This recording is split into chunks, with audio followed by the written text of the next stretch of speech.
महिला नागा साधुओं की जिंदगी का वो रहस्य जिसे जानकर आपके होश उड़ जाएंगे।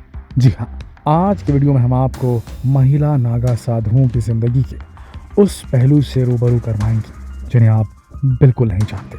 अगर आप भी महिला नागा साधुओं की इस फैसिनेटिंग लाइफ के बारे में ज़्यादा से ज़्यादा जानना चाहते हैं तो ये वीडियो अंत तक ज़रूर देखिए।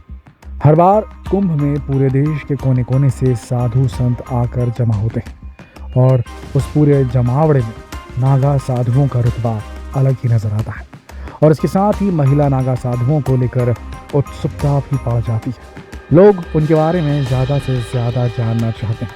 लोगों के मन में उन्हें लेकर कई सवाल होते हैं जिनके जवाब उन्हें कहीं नहीं मिलते।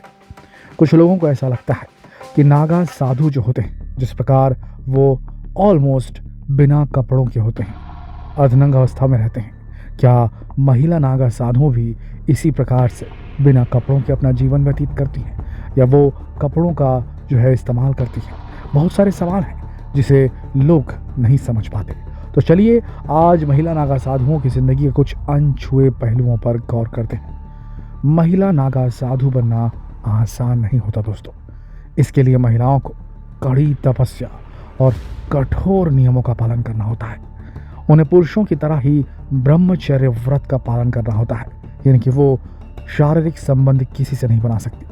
अपने घर परिवार को छोड़ना पड़ता है। पूरे देश में इस समय 5000 से अधिक महिला नागा साधु मौजूद हैं। ये महिला नागा साधु हर कदम पर पुरुष नागा साधुओं के साथ कदम से कदम मिलाकर चलती हैं और आपको जानकर आश्चर्य होगा कि महिला नागा साधु बनने की राह में विदेशी, खास तौर पर यूरोपीय महिलाएं सबसे आगे हैं, जबकि नागा साधु बनने के लिए उन्हें बहुत ही कठिन परीक्षा पास करनी पड़ती है। फिर भी विदेशी जो रहती हैं वो महिलाएं आजकल नागा साधु बनने के लिए बेहद आतुर दिखाई पड़ती हैं। उन्हें अपना पूरा जीवन ईश्वर के चरणों में समर्पित करना होता है। नागा साधुओं को, महिला नागा साधुओं को उनके जीवन का केवल एक ही उद्देश्य होता है, ईश्वर की भक्ति और आराधना। जब कोई महिला साधु नागा साधु बनने की प्रक्रिया पूरी कर लेती है तो उन्हें माता कहा जाता है। जब भी कोई महिला नागा साधु बनने का प्रण लेती है तो उसे अपने लिए एक अखाड़ा चुनना पड़ता है। अखाड़े के लोग महिला की जन्म से लेकर अब तक के उसके जीवन की अच्छी तरह छानबीन करते हैं। जब महिला नागा साधु बनने का निश्चय कर लेती है तो उसे अपने घर संसार के अपने रिश्तों को पीछे छोड़कर आना पड़ता है। परिवार से अपने मोह को तोड़ने के लिए उसे अपने सभी रिश्तों का पिंड दान करना पड़ता है। गंगा के पानी में उन्हें अपने साथ अपने सभी रिश्तों को बहा देना पड़ता है। इसके बाद उन्हें अपने बालों की आहुति देनी पड़ती है। अखाड़े की परंपरा के अनुसार सन्यासियों को अपना मुंडन कराना पड़ता है।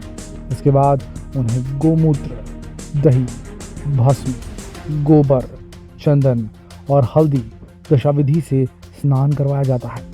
इसके बाद महिला नागा साधुओं को भी पुरुष नागा साधुओं की तरह ही 6 से 12 साल का कठोर ब्रह्मचर्य व्रत का पालन करना पड़ता है। इस दौरान वो शारीरिक सुख का बिल्कुल आनंद नहीं ले सकते। इसके बाद उनके गुरु उनकी परीक्षा लेते हैं और उस परीक्षा में इस बात की जांच की जाती है कि ये महिलाएं ब्रह्मचर्य व्रत का पालन करने में सक्षम है कि नहीं। जब गुरु को इस बात की संतुष्टि हो जाती है कि महिला हर तरह से नागा साधु बनने के लिए तैयार है तो उसे दीक्षा दी जाती है। लेकिन अगर महिला परीक्षा में पास नहीं होती तो उसे कुछ और साल तक तैयारी करने के लिए कहा जाता है। नागा साधु बनने के बाद इनका जीवन पूरी तरह प्रभु के चरणों में समर्पित हो जाता है। उन्हें सुबह ब्रह्म मुहूर्त में उठना होता है।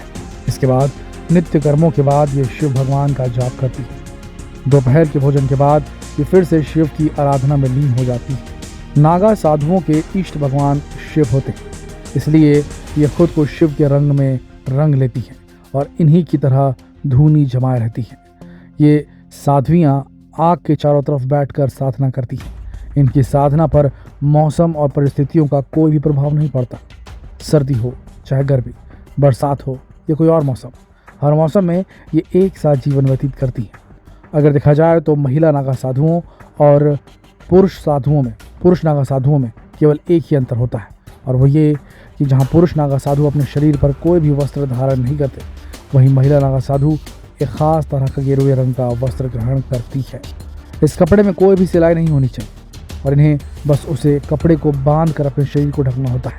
यहाँ तक कि कुंभ में नहाते समय भी ये साध्वियाँ इस वस्त्र को धारण किए रहती हैं।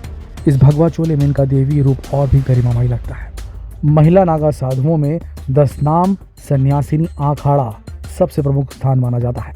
महिला नागा साध्वियों को माई, अवधूतनी या नागिन भी कहा जाता है। इसके अलावा कई जगहों पर इन्हें श्री महंत का पद भी दिया जाता है। इन्हें बिल्कुल पुरुष नागा साधुओं की तरह ही धर्म का रक्षक माना गया है और इन्हें भी वही सम्मान दिया जाता है क्योंकि पुरुष नागा साधुओं को दिया जाता है। नागा साधु हमेशा ऊंचे ऊंचे पहाड़ों की गुफाओं और आश्रमों और मठों में रहकर सालों से तपस्या करते हैं। इसके अलावा कई बार कुछ नागा साधु अपना पूरा जीवन मंदिरों में ही साधना करते हुए बिता देते हैं। लंबी से लंबी दूरियां ये पैदल ही तय कर लेते हैं। पुरुष नागा साधुओं के साथ ही महिला नागा साधुओं को भी अस्त्र शस्त्रों पर ज्ञान दिया जाता है ताकि समय पड़ने पर वो धर्म की रक्षा के लिए हथियार उठाने में पीछे न रहें। और यही कारण है कि इनके मठों को अखाड़ा कहा जाता है। अखाड़े का निर्माण वर्ष 547 में किया गया था। इन अखाड़ों का निर्माण मठों, मंदिरों और भक्तों की रक्षा के लिए किया गया था। आज इतने सालों बाद भी परंपरा कायम है कि नागा साधु बनने से पहले किसी अखाड़े में प्रवेश लेना पड़ता है। भले ही देश में 13 अखाड़े मौजूद हो, लेकिन इन 13 अखाड़ों में से केवल 7 सन्यासी अखाड़े ही नागा साधु बनते हैं। इनमें से भी जूना अखाड़ा सबसे बड़ी संख्या में नागा साधु तैयार करता है। किसी भी साधु को कुंभ मेले में ही नागा की उपाधि दी जाती है। देश में कई तरह के नागा साधु मौजूद हैं। इलाहाबाद में नागा साधुओं की तरह उज्जैन में खूनी नागा, हरिद्वार में बर्फानी नागा और नासिक में खिचड़िया नागा। ऐसा नहीं है कि एक बार नागा साधु बन जाने के बाद उनकी परीक्षा खत्म हो जाती है। इसके बाद भी उन्हें कठिन परिश्रम देना पड़ता है। इन साधुओं की ब्रह्मचर्य की परीक्षा बहुत कठिन होती है। ब्रह्मचर्य के पालन के सिद्ध होने के बाद नवागत को महापुरुष का दर्जा दे दिया जाता है। नागा बनने से पूर्व गंगा नदी में 108 डुबकियां भी लगाना अनिवार्य माना जाता है। सबसे पहले महापुरुष की उपाधि मिलती है, फिर अवधूत बनने की प्रक्रिया शुरू होती है। इस समय अपना श्राद्ध करना और अपना ही पिंडदान करना अनिवार्य हो जाता है। इसके बाद साधु बनने की एक और कड़ी परीक्षा होती है। इसके लिए 24 घंटे तक बिना कपड़ों के अखाड़ों के ध्वज के नीचे खड़ा रहना पड़ता है। इस तप के बाद ही नागा साधु बनने की प्रोसेस शुरू होती है। नागा साधु केवल कुंभ के समय ही दिखाई देते हैं और कुंभ में भाग लेकर वापस अपने स्थान को चले जाते हैं जहाँ कठिन तपस्या करते हैं। यह उनकी तपस्या है। हिमालय की ही ताकत है कि हिमालय की चोटियों पर जहाँ आम आदमी का पहुँचना मुश्किल है, कहा जाता है कि अपनी तपस्या के बल पर वो अपनी इंद्रियों को अपने वश में करने में माहिर है और इसीलिए उन्हें ना तो ठंड लगती है, ना भूख लगती है, ना प्यास लगती है। भगवान की भक्ति से बढ़कर उनके पास कुछ नहीं होता। दोस्तों, नागा साधुओं के जीवन के रहस्य जानकर आपको कैसा लगा हमें कमेंट में ज़रूर बताएं। वीडियो को अपने दोस्तों के साथ ज़रूर शेयर करें ताकि वो भी नागा साधुओं के इन रहस्यों को जान सकें। जितना हो सके इस वीडियो को शेयर करें फेसबुक पर, व्हाट्सएप पर, यूट्यूब पर